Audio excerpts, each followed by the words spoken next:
وَلَلْآخِرَةُ خَيْرٌ لَكَ مِنَ الْأُولَى۔ السلام علیکم ورحمۃ اللہ وبرکاتہ۔ سامعین، آج کی اس ویڈیو میں ہم نماز پڑھنے کا طریقہ مکمل تصویری شکل میں آپ کے سامنے رکھیں گے، اور اس کے ساتھ ساتھ جہاں پر ہم صحیح طریقہ کی نشاندہی کریں گے، اسی کے ساتھ ساتھ انشاءاللہ غلط طریقے کے بارے میں بھی بتائیں گے تاکہ اس سے بچا جا سکے۔ سب سے پہلے جب ہم نماز کے لیے آتے ہیں تو نماز کی نیت دل میں کرنے کے بعد ہم نماز کے لیے جب ہاتھ اٹھاتے ہیں تو اللہ اکبر کہہ کے ہم اپنے ہاتھوں کو کندھوں تک اٹھائیں گے، یعنی ایک طریقہ ہمیں یہ ملتا ہے کہ اپنے ہاتھوں کو کندھوں تک اٹھائیں۔ اسی طرح دوسرا طریقہ صحیح بخاری کی حدیث میں رفع یدی الی منکبی، ٹھیک ہے، اور ایک حدیث میں رفع یدی الی اذنی، یعنی ایک حدیث میں کندھوں تک اٹھانے کا ذکر ہے جیسے آپ کو نظر آ رہا ہے، اور ایک طریقہ کانوں کی لو تک اٹھانا ہے، یعنی کانوں کی لو تک آپ کی انگلیاں چلی جائیں، یعنی کان کا جو نیچے والا حصہ ہے وہاں تک بھی انگلیاں اٹھائی جا سکتی ہیں۔ تو یہ دونوں طریقے آپ نے دیکھ لیے ہیں۔ اسی طرح جو غلط طریقہ ہے رفع الیدین کرنے کا، یعنی اپنے ہاتھوں کو اٹھانے کا، وہ ایک یہ آپ کو نظر آ رہا ہے، اس طرح سے ہاتھ رکھنا یہ بھی درست نہیں ہے۔ اسی طرح اس کے علاوہ یہ طریقہ بھی ہے، یعنی مختلف طریقے لوگوں کے ہیں، کوئی اس طرح ہاتھ کانوں کو لگاتا ہے اور کوئی اس طرح، تو یہ مختلف طریقے ہیں جو لوگوں کے ہاں معروف ہیں اور درست نہیں۔ صحیح طریقہ وہی ہے جو آپ کو بتا دیا ہے کہ آپ کے دونوں ہاتھ سامنے کی طرف، ان کی جو ہتھیلیاں ہیں سامنے کی طرف ہوں، قبلے کی طرف، اور یا کندھوں تک اٹھائیں یا کانوں کی لو تک اٹھائیں، جس صحابی نے جتنا دیکھا اس نے بتا دیا۔ اسی طرح اب قیام میں جب ہاتھ باندھتے ہیں تو ہاتھ باندھنے کے طریقے بھی آپ کے سامنے ہیں۔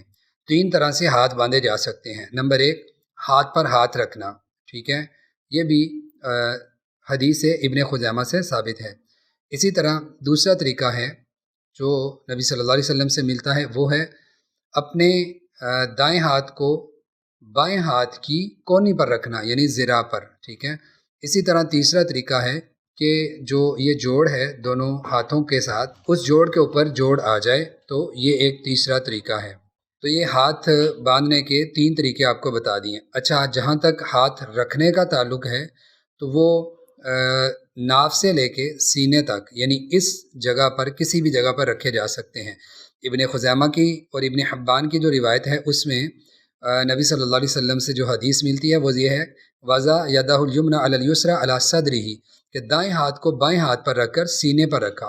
تو سینے پر ہاتھ باندھنا زیادہ افضل ہے، اور تھوڑے اس سے نیچے بھی ہاتھ باندھے جا سکتے ہیں، لیکن ناف سے نیچے باندھنا کسی حدیث سے ثابت نہیں۔ اسی طرح اس کے بعد جب ہم رکوع میں جائیں گے تو رکوع میں جانے کا طریقہ آپ کے سامنے ہے۔ آپ کے دونوں ہاتھ گھٹنوں کے اوپر ہوں اور انگلیاں نارمل ہوں، بہت زیادہ بند بھی نہ ہوں اور بہت زیادہ کھلی ہوئی نہ ہوں، اور گھٹنوں کے اوپر آپ اپنے ہاتھ رکھیں اور آپ کے بازو بالکل سیدھے رہیں۔ رکوع میں آپ کے بازو بالکل سیدھے ہوں، ان کے اندر خم نہیں ہونا چاہیے۔ تو یہ جو طریقہ ہے کہ کمر کو بہت زیادہ نیچے جھکا دینا یا سر کو نیچے کی طرف ڈلکا دینا، ٹھیک ہے، یا ٹیرگی ہونا کمر کے اندر، یہ طریقے درست نہیں ہیں۔ اسی طرح پھر آپ دوبارہ رکوع سے اٹھیں اور رکوع سے اٹھ کر بالکل سیدھے ہو جائیں، اور اس کے بعد جب آپ سجدے میں جائیں، سجدے میں جاتے ہوئے پہلے اپنے ہاتھ نیچے لگائیں اور پھر سجدہ کریں، اور 7 ہڈیوں پر سجدہ کریں گے۔ پیشانی اور ناک ایک ہڈی ہو گئی، 2 ہاتھ، 2 گھٹنے اور 2 پاؤں۔ اور آپ یہ دیکھیں جس طرح آپ کو نظر آ رہا ہے، آپ کے بازو آپ کی ٹانگوں سے جدا ہوں، اور اسی طرح رانوں کے ساتھ بھی نہ لگے ہوں، یعنی ٹانگوں کے ساتھ بھی نہ لگے ہوں، اور نہ ہی آپ کے بازو زمین پر بچھے ہوئے ہوں۔ اور عورتیں بھی اسی طرح نماز پڑھیں گی۔ نبی صلی اللہ علیہ وسلم کی حدیث ہے، صلو کما رأیتمونی اصلی، نماز اس طرح پڑھو جیسے مجھے پڑھتے ہوئے دیکھا۔ تو اس لحاظ سے عورتیں بھی نماز اسی طرح پڑھیں گی۔ جو لوگ کہتے ہیں عورتیں سمٹ کر سجدہ کریں گی اور زمین پر لگیں گی، ان کو صحیح حدیث پیش کرنی چاہیے جو کہ ذخیرہ احادیث میں کوئی بھی نہیں ہے۔ تو بازو جدا رکھیں، ٹانگوں کے ساتھ بھی نہیں جوڑیں، زمین کے ساتھ بھی نہیں جوڑیں، اور اپنے بازوؤں کو الگ رکھیں، اور اپنی کمر کو یہ دیکھیں پیچھے سے اٹھا کے رکھیں، زمین کے ساتھ جھکے ہوئے یا سمٹے ہوئے نہ ہوں، کمر پیچھے سے اونچی ہو، اور سجدے کی حالت میں آپ کے دونوں پاؤں آپس میں جڑے ہوئے ہوں، تو یہ بہتر طریقہ ہے۔ اور آپ کے سجدے کی حالت میں پاؤں جب کھڑے ہوں تو انگوٹھے اور انگلیوں کے اوپر آپ وزن ڈال کے رکھیں اور پاؤں جڑے ہوئے ہوں سجدے کی حالت میں۔ اس کے بعد جب آپ سجدہ کر کے دوبارہ بیٹھیں دوسرے سجدے کے لیے تو اطمینان اور سکون سے بیٹھیں اور اپنے دونوں ہاتھ آرام سے آپ کی گھٹنوں کے اوپر آ جائیں، اور اسی طرح پھر آپ دوسرا سجدہ کریں۔ سجدہ کرنے کے بعد جب آپ تشہد میں بیٹھتے ہیں، جس کو ہم عام طور پہ اپنی زبان میں التحیات کہتے ہیں، تو آپ تشہد میں بیٹھیں تو اس میں بیٹھنے کا انداز یہ ہے کہ آپ کی جو انگلی ہے، یعنی سامنے دیکھیں دایاں ہاتھ جو ہے، اس میں تین جو آخری انگلیاں ہیں ان کو اور انگوٹھے کو آپس میں جوڑا جاتا ہے، اور جو شہادت والی انگلی ہے اس کو تھوڑا جدا رکھتے ہیں نبی صلی اللہ علیہ وسلم۔ یہ طریقہ آپ کو نظر آ رہا ہوگا۔ پھر اسی طرح تشہد میں بیٹھتے ہوئے آپ اپنا دایاں پاؤں جو ہے ایسے اس کو اٹھا کے رکھیں گے اور بایاں پاؤں اپنے نیچے بچھا لیں گے، ٹھیک ہے؟ یہ جیسے آپ دیکھ رہے ہیں، دایاں پاؤں اٹھائیں، بایاں نیچے بچھا لیں اور اپنے دونوں ہاتھ گھٹنوں پہ، اور تشہد والی شہادت والی جو انگلی ہے وہ آپ اس طرح رکھیں گے، اور تین انگلیاں انگوٹھے کے ساتھ جڑی ہوئی۔ اچھا، اس کے بعد آپ نے اس چیز پہ بھی دھیان دینا ہے کہ آپ ایک طرف کو جو ہے وہ جھکے ہوئے نہ ہوں، ٹیڑھی نہ ہو، گردن نیچے نہ گرائی ہو، مطلب ان چیزوں کا بھی دھیان رکھنا ہے۔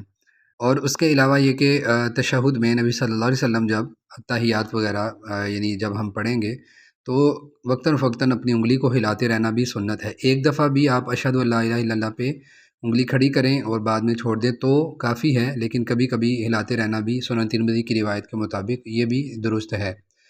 اور پھر آپ اس کے بعد تشہد پوری ہونے کے بعد سلام پھیریں گے، تو سلام پھیرنے کا یہ طریقہ ہے، آپ دائیں طرف اپنے سار کو گھمائیں، السلام علیکم ورحمۃ اللہ۔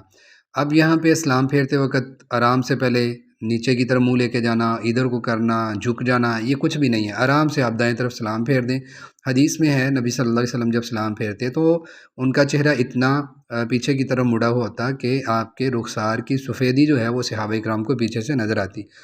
تو دائیں طرف پورا سر گھما دیں، پھر اسی طرح آرام سے بائیں طرف پورا سر لے جائیں، تو بس یہ سلام پھیرنے کا آسان سا طریقہ ہے۔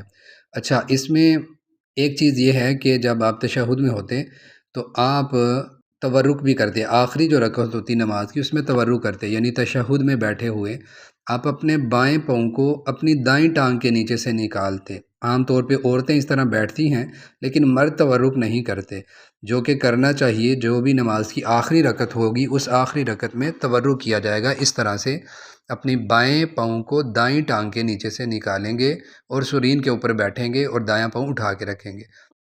وَلَسَوْفَ يُعْطِيكَ رَبُّكَ فَتَرْضَىٰ